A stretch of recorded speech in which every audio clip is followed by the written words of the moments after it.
Hey guys, welcome back to the channel, and today I want to present you what's, in my opinion, probably the best pod system of 2024, and this was called the Aspire Pixo. You'll get a user manual and a quick guide, a USB Type-C charging cable, a little microfiber cloth to clean the screen on this, a spare pod, and then here you get the device by itself. So this is the Aspire Pixo pod system made of a metal body, pretty weighty. It weighs around 80 grams all set up. If anyone cares about dimensions, 111.3, 30 millimeters, 16.6 mm. The main feature on this device is the touchscreen, of course. We'll go over that in a minute. Touchscreen and your faceplate over here. You also have a physical button, on and off button or fire button. Nothing on one side. On the other side you've got your airflow control. You can see this little lever. This is all the way open and this is all the way closed to one pinhole. At the back you've got Pixo. Of course, with every color the design on the back will be different as well. See, on this blue one that I got, it's on the bottom of the device is where you put your USB Type-C charging cable in to charge this 1100 milliamp hour internal battery. And you can charge this at max 2 amps. Pod, it's just held in with magnets, doesn't come loose if I hold it by the pod by itself. So nice strong magnets there. They will give you 2 pods with this kit. The first one is a 0.4 ohm. As you can see, that's the one that I've been using. Best to use between 23 and 30 watts, and then the spare pod is a 1 ohm pod, best used between 10 and 15 watts. And both of these pods you can fill them up to 3 ml of e-liquid capacity. And in order to fill up the pod, silicone tab, this is how you fill up your pod. Now, as I said, this device has a touchscreen front panel. In order to turn the device on and off, 5 clicks on the button. And then you will see it boot up with the Aspire logo. And then this is your working screen. As you can see, I'm in smart mode. I'm in auto draw only. Your wattage, nice font for the wattage. Volts, your ohms, a 4-digit puff counter, which I've reset a couple of times.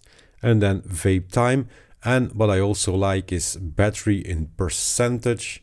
Instead of a silly battery bar, about 15 seconds it takes for the screen to dim. As you can see, if you just touch it like so, it doesn't do anything, which is a good thing. So it's not just a touchscreen pod where whenever you touch it, it will enable something. No, now the device is in sleep mode and I touch the screen and nothing happens. So I have to wake it up with the button. In order to change the wattage, you have to swipe 2 times. So swipe from the top down in order to change the wattage, and there you can change your wattage in 0.5 watt increments. 30 watts is the max. In order to save it, press the fire button, see, and now I'm at 30 watts. To get into the menu system by itself, 3 times on the button.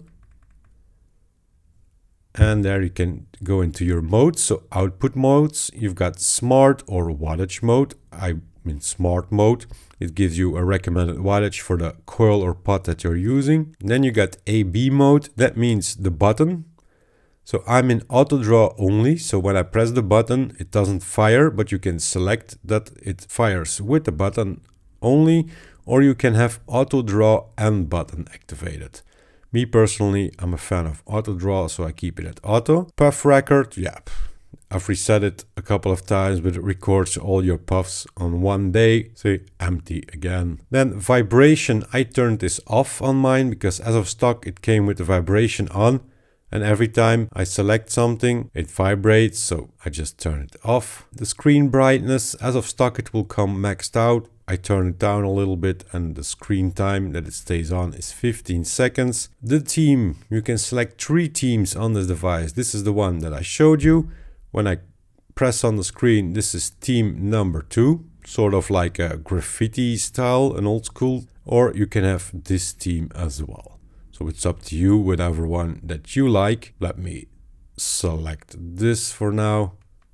There you go. And then that's this theme. Show you the other theme, this one. There you go. That's also another theme. Then vaping animation. Every time you take a draw, you will see the animation pop up. I'm going to select this one. I'm going to take a draw. And then as you can see, you see the animation every time you take a draw. If you don't like that kind of stuff, you can select this one, or you can completely turn it off, which is a nice thing. And then about device, yeah, that gives you the version number, stuff like that. So very nice interface, very nice touchscreen on it as well. Pretty responsive. So I've had touchscreen mods that are not responsive at all. This is nice and responsive. Every time, yeah, does what it needs to do every time I touch it, so that's a cool thing. Now let me show you how this vapes, and then I'll come back with my opinion on it.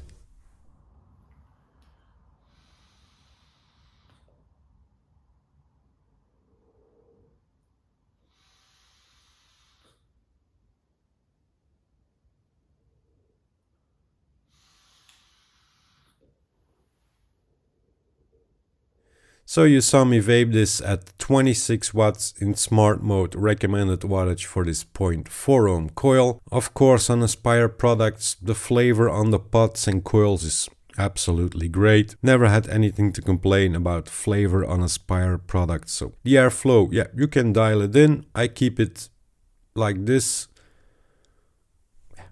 on this 0.4 ohm, so it's not all open, but a little bit of restriction on it, which I like. I also like on this device that the pod is clear, so you can easily see your e-liquid capacity in it. 3 ml of capacity, that's also a good thing. Then the mod by itself, yeah, I said it in the starting of the video. For me, this is the best pod of 2024.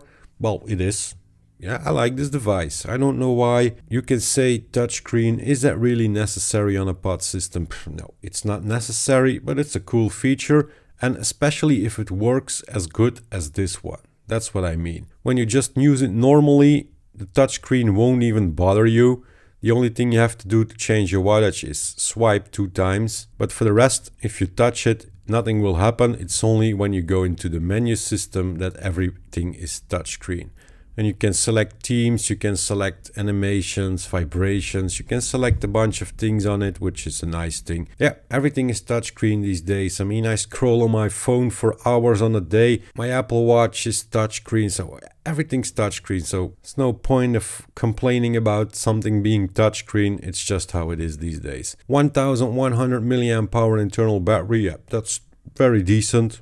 Comparable to a lot of other pod systems on the market. My wife has been using one of these as well, and she absolutely loves it with the 1 ohm pod. I went for the 0.4 ohm pod so I can give this to my wife. I mean, yeah, that's how it goes in my household. Every time I get pod systems into review, when I'm done with the video, I'll give them to my wife, because my wife, that's the only thing she uses is pod systems. So she would be even better at reviewing pod systems than me, because she's really an experienced user with the device. You might just think, wow, such a long video for a pod system with a touchscreen. Yeah, I mean, if it's something that I really like, I don't mind making a longer video about it. Aspire didn't pay me or anything to make this video, so it's not a promotion. I really do like this pod system. So I think I pretty much told you everything about it. This is the Aspire Pixo. I'm gonna cut it off there. That was it for me, guys. And I will see you later. Take care. Bye-bye.